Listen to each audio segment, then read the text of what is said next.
Well, Happy New Year. I hope it's a good one ahead for everyone. Of course, none of us really knows that, right? We're going into a new year, and it's always an unknown to us until it unfolds. And it reminds me of something my pastor said, Pastor Mark Turman, Cross Point Church, McKinney, Texas. Whoop whoop. He said yesterday in his sermon that change is inevitable, but progress is optional. And I thought, that's very true in our own lives. And January 1st is probably the calendar date that signifies that best. So we have a new year, the calendar has changed, and much is going to unfold. A lot of resolutions are being made, but the progress is really optional, and we know that. We just came off the season of celebrating the birth of Christ, and that birth was really just a progression in God's overarching plan to do good to all men. And at the time of the birth, the death was already planned. At the time of the birth, the second coming was already planned, and we're still awaiting that. So we are still in progress of God's plans.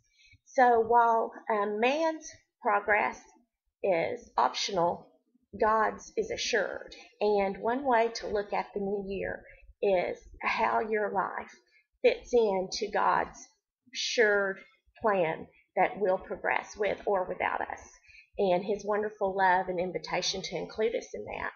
And I thought, what better area to study than Abram, who becomes Abraham? We see so many promises from God that include blessing all of us.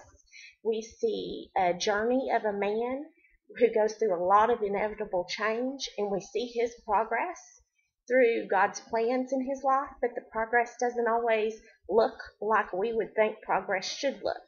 So what can we draw about who God is and how faithful He is, and what the progress of our own lives might look like if we step back and look as God looks and as God acts? And how can we do that if we're not in the scriptures knowing how God acts and how God loves and how God brings His plans of progression? So in the next several weeks, we're going to study Abraham. I hope you will study with me. If you would like to prepare, I'd like you to read Genesis 12, really just through verse 8. 12, verse 1 through verse 8. And in the meantime, as you read those verses, also think about in this new year, and as you might be looking ahead, where is your identity? What makes you feel important? What makes you feel safe? How do you define who you are? How does that show up in your daily life? So we're going to look ahead into the year, and we're going to pray that it's a year where we see God's hand working in our lives to His progress. Happy New Year.